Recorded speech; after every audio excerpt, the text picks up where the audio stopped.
You ever see a grown woman in pearls and steel-toe boots try to order a demolition on a dairy shed at 7 in the morning, while your cows moo like they're calling for backup and your coffee still says world's quietest neighbor? Yeah, that happened to me. And trust me, it's not the sort of thing you just forget, especially not when your entire Saturday goes sideways because your HOA president thinks she's running the county from her golf cart. Let me back up a sec, give you the lay of the land. My name's Caleb Ortiz. I own 5 acres on the edge of Pinefield Crossing, a place that used to be nothing but soybeans and sunrise, until about 3 years back, when someone decided the world needed more vinyl siding and cookie-cutter houses. I mostly keep to myself, chickens, 2 miniature cows, biscuit and gravy, sweetest little tanks you ever met, a couple rows of apple and pear trees, and weekends set aside for fixing fences or just flat out doing nothing. But the peace? That's a rare bird around here lately. Because, you see, we've got Valerie Hargrove. Valerie, where do I even start? HOA president, queen of curated rural aesthetics, lover of sunsets and, apparently, industrial-grade clipboards. She once sent me a violation photo of my rooster crowing at dawn, with the label "Noise Unit Observed," like the poor bird was in HVAC compressor instead of, a rooster. Valerie's mission in life is to make Pinefield look country without letting any of the actual country touch her shoes. Or, heaven forbid, her property values. 6 months before the Great Dairy Shed debacle, Valerie started flinging paper at me like confetti. Unauthorized agricultural structures, unapproved livestock silhouettes. Display your feet. A has a dress code now. I remember asking her. She didn't laugh. Every morning at 6:30, she'd patrol the easement in her golf cart, siren going meep-meep like a wounded sheep, snapping pictures of my infractions. The tablet she used had to be at least as big as her ego. She claimed I was running a commercial farm because I sell eggs out of a cooler on my porch, an honesty jar, 20 dozen a week if the girls are feeling generous. Valerie marched over with a calculator one Saturday and announced, in front of my neighbors buying eggs, that I was operating an illegal business. Mr. Patterson, retired accountant next door, pipes up and says, "Lady, his feed bill's higher than that." Valerie pretended she didn't hear. She even crawled under my fence with a laser measurer one afternoon, looking like some kind of suburban ninja, so she could inspect my barn. When I asked what she was doing, she said she was exercising her HOA inspection rights. I told her that wasn't a thing. She left in a huff. The next day, I got a letter saying my compost pile smelled politically aggressive. Not sure if that's an insult or a campaign slogan. And on the Nextdoor app, she posted, "If we let one man farm, soon there'll be tractors everywhere and property values in free fall." Someone asked what was wrong with tractors. Valerie blocked them. The violations just kept piling up. My truck had mud on it. My chickens were visible from the street. My cows produced methane, which, last I checked, is kind of the point of cows. So I installed a trail cam and started a folder on my laptop, Valerie versus reality. Screenshots, photos, incident logs, just in case.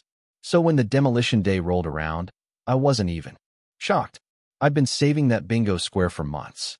That morning, for guys in matching compliance team, polos started wrapping yellow tape around my barn while Valerie, clipboard in hand, bellowed, "Begin selective demolition." She really did wear pearls with her steel-toe boots. There was even a skid steer, rented, probably, with a bucket poised like a medieval battering ram. I just stood there, coffee in hand, and said, "Ma'am, that's a dairy shed. Also, you are not the city." She didn't even blink, just pointed at the barn like she was calling in an airstrike. The document she handed me looked official, red letters, gold star sticker, signed by the Pinefield HOA Safety Subcommittee. I'm 99% sure she invented both the committee and the letter that morning. The guys she hired, poor souls, looked like they'd showed up to build a deck, not take on a criminal conspiracy.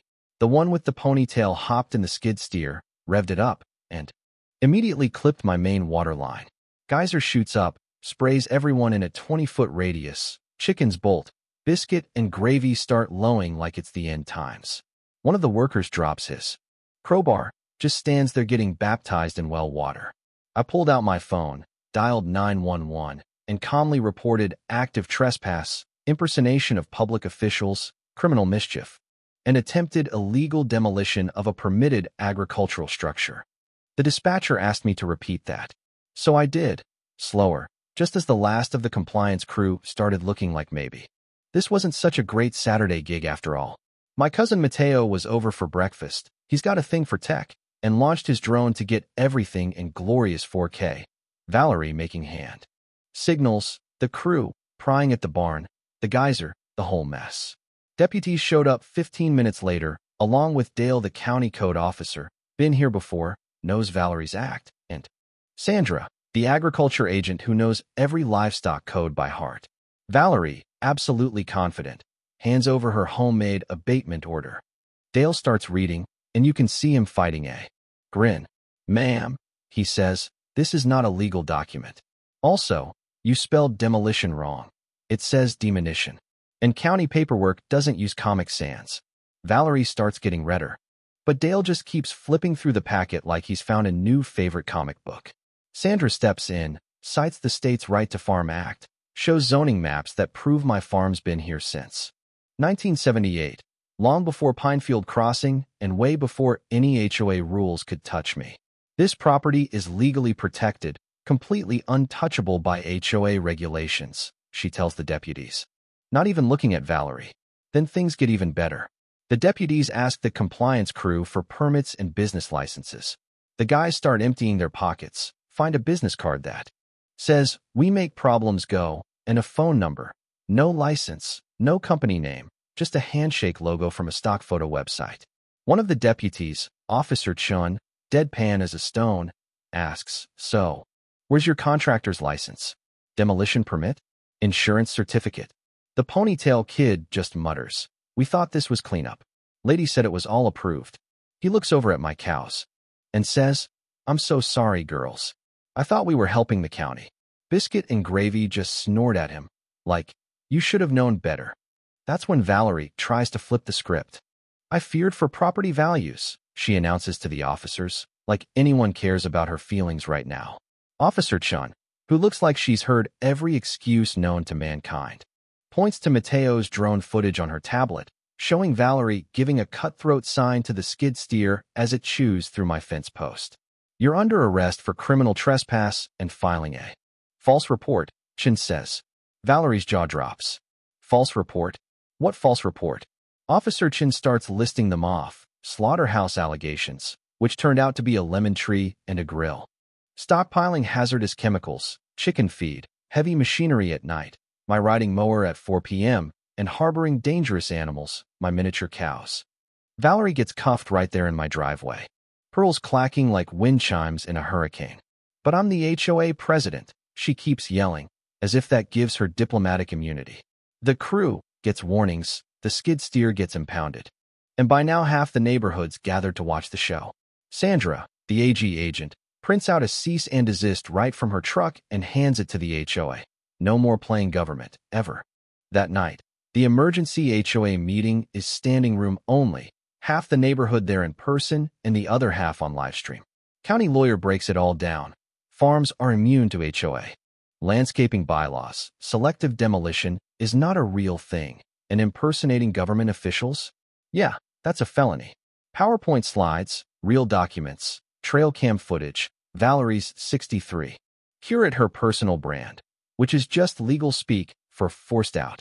Judge orders her to pay restitution for the busted fence, the water line, and, legend has it, a new mineral block for my traumatized cows. Everyone in the courtroom laughs. $15,000 for the false police report, $8,000 for criminal trespass and illegal demolition attempt, 23 grand total, and the judge places. But, before her lawyer grabs her arm, the bailiff hands her the payment instructions, and her pearls look like they weigh 100 pounds. My neighbors? They bring me homemade pies. The cows get spoiled, and peace settles back on the land, until the next HOA hero tries their luck. And here's the thing. How far should an HOA be allowed to go? Where's the line between protecting? If you love seeing the underdog win, hit that like, subscribe, and let's keep the good fight rolling.